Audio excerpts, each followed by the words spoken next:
Last week, we talked about how to avoid unnecessary emails in your business and improve your overall communication system. In today's episode, I want to share with you how you can use email marketing efficiently in your business in order to reach your business goals and build your client base. So if you are interested, keep watching.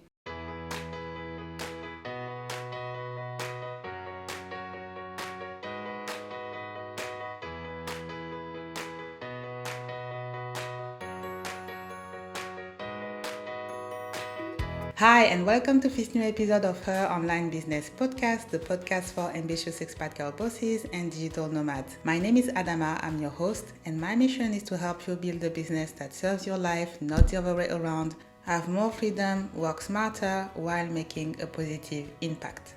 So last week, we talked about how to avoid unnecessary emails, and those emails are usually internal emails, right? So the emails that you share with your team and sometimes with your clients. So we talked about the different ways you can, prevent spending hours trying to sort your inbox because it is filled with emails that you have to go through, even if they are not always necessary. If you want to watch this episode, I will also put the link below in the description. Today, we are going to talk about email marketing, which is something completely different. And yes, you do need email in your business, but you have to make sure that it fits your overall digital strategy and that it serves a particular purpose. So I will share with you a few reasons why you want to incorporate email marketing in your business and how to use it efficiently as well. First of all, email marketing allows you to build a more personal relationship with your audience and clients. Almost everyone has at least one email address that they check on a regular basis. What I like about email marketing and building an email list is that you have this kind of more personal relationship with your audience. For example, you can tag them and address them by their first name, and you can also share with them exclusive insights and tips that only people who subscribe to your email list can access. So if you have a particular training that you want to share with them in order to show your appreciation and make them feel, special as well, then you can definitely do that through your email list and basically tell people on your social media that if they want to access this particular training or this particular insights about your business, then they should subscribe to your email list before you send out this email, right? And this is a great way to also build your email list organically. When you provide some value that you don't always share on your social media, people will be more keen to subscribe to your email list if they know that they will get some valuable content by doing that. The other thing that you can do with your email list is sending them a regular newsletter. Again, this newsletter has to bring some kind of value, something that they don't see anywhere else on your social media. So with this newsletter, you can create a weekly, bi-monthly, or even a monthly rendezvous. Make sure you have a certain schedule that you follow so that people know when they should expect to receive your newsletter, and also send it at a time where people are more likely to look into their emails. So newsletter can be very effective if there is a certain theme or topic that you follow, and so your audience knows exactly what they will get out of your emails. So if there are different pillars that you are addressing in your content in general, then you might want to have a more in-depth newsletter that addresses one particular topic for a couple of weeks or a couple of months, and then you can switch to another important topic that you think your audience should know about. So try to have a kind of theme or topic that you address regularly in your newsletter. And this is also how you are going to promote it. When you create your subscribing form for your newsletter, you have to tell people why they should join your newsletter, because we don't want spammy emails. Your audience doesn't care about receive another random email on a regular basis because they already get advertised on a daily basis. So you have to make sure that among all these emails, your newsletter stand out. Another reason why you want to use email marketing in your business is that through emails, you can go more in depth than social media posts. As you know, every social media platform has a limited amount of character for all their captions. On Instagram, you can write up to 2,200 characters on a post. On TikTok, it's 300. On a YouTube short, it's 100 characters. So basically, depending on the platform, you cannot actually say a lot in your social media captions. You have to be very concise. So that's why you want to use email marketing in order to deep dive into a particular topic. And also, only people who are really interested in learning more will actually go through the email and read your entire email. And you want to actually captivate these people's attention because their attention span is higher than the average social media user. And so they are also more likely to convert fast through emails if they are interested in actually reading those and getting more information. Also, if you are somebody who likes writing, then email marketing can be a very huge asset. And I will tell you also in a few how to know if your email marketing strategy is efficient or not. But definitely, if you love writing, if you love sharing tips and teaching people about a particular topic, but you don't have the time or the will to create a blog, for example, then email marketing is a way for you to still tap into this creativity and this skill that you have, because being good in copywriting and storytelling is an actual skill that is super marketable and that can change the game in your business. And so if you haven't been very consistent with your email marketing strategy, it is time to change that and review this strategy in order to make the most of it. Now, so how do you know if your email marketing strategy is efficient or not? In average, the opening rate of emails is around 15 to 25%. So this is something you can check within your email marketing tool, that your opening rate is between 15 to 25%, which is already a good sign.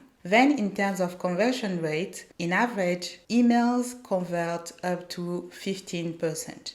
Which is a very high converting rate when you compare it to social media conversion, which is between 2 to 5%, and most of the time it is closer to 2%, even for somebody who has an engaged audience. So that's why if you are having trouble converting people on your social media, you may want to start building your email list and nurture a more personal relationship with them through emails in order to get them through your client journey faster. And of course, the ideal strategy would be to combine your social media strategy with your email marketing strategy, because that way you get the best out of each one. So on social media, you start building your brand awareness, you start sharing about your expertise. And then for anyone who wants to go more in depth, they can subscribe to your email list so that we get more insightful tips. And also for the clients, so people who bought your services and digital products, you can still nurture the relationship with them, because it doesn't stop when they bought something from you. You want to keep rewarding them and showing them that you still think about them, because they might be interested in buying something else in the future or just recommending your services to someone else. So that's why you shouldn't neglect the people who already bought from you. And normally you already have their email address because they gave it to you for the purchase. So it's easy for you to get in touch with them. So in order to know if your email marketing strategy is working, you have to track your metrics, such as your opening rate, your conversion rate, and also how many new subscribers do you get on a daily or weekly basis, for example. And most paid email marketing tools allow you to get these metrics automatically. So I would suggest you to invest into a tool that can track these numbers for you, because it will save you so much time and it will prove to be very efficient in the future. So you want to invest a bit of money in your email marketing. As we said, the conversion rate for emails can be up to 3 times higher than for social media. So it is actually part of an investment that you have to make for your business that will pay on the long run. And also, since you don't want to be spammy, make sure you invest in a tool that allows you to tag your different audiences, right? So you can tag people who already bought a specific product from you. You can tag people who subscribe to your email list through a lead magnet and so on. And that way you can create specific sequences and specific broadcasts for each of his audiences. If you are selling something specific to one audience, you can send emails only to them so that you don't bother people who might not be interested. So you want to make sure that you tag and segment your email list because each of your subscribers has different needs. Some people may have discovered you not long ago, so they still need a bit of nurturing, and you have people who are further in their client journey. And if you send them an appropriate email regarding an offer that is a no-brainer to them, they would be ready to buy it now. So that's why you have to separate them so that you address their specific needs.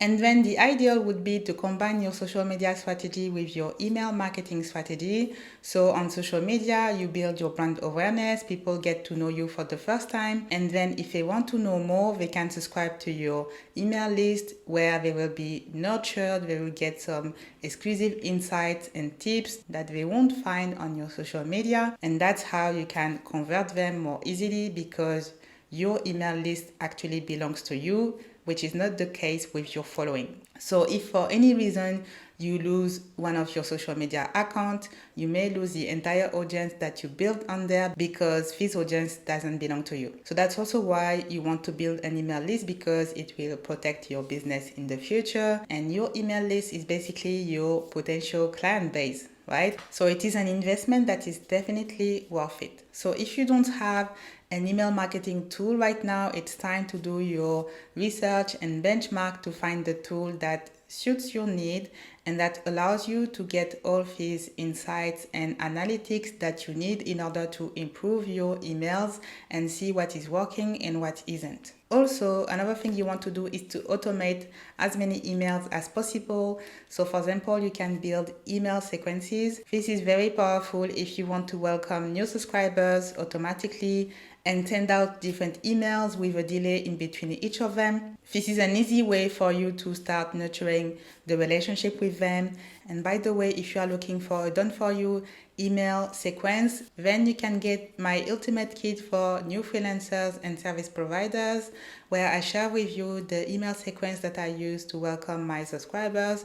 And you will also get other tools that will help you start your business and manage it like a pro, such as how to invoice your clients while being based in Europe. Also, some social media captions, ideas to start creating content by yourself, and all the different tools and hacks I use in order to save time and save money while I was managing all the tasks in my business by myself. So if you're interested, I will put the link below and let me know afterwards your aha moments and what was the most helpful to you, because I always like to see how you are using the tools that I share with you and how helpful they have been to you. So feel free to share your feedback afterwards. So that's it for today's episode. I really wanted it to be very simple because I know how daunting email marketing can be, especially if you are a solopreneur and so you're doing all the social media marketing and copywriting and managing your clients at the same time. So I wanted to show you that it is completely doable. If you understand the key principles that I've shared with you, you can absolutely do it as well and get great results in terms of conversion and client acquisition in general. So share, like, and subscribe to my YouTube channel if you liked this episode, and I will see you in the next one. Until then, take care. Bye bye.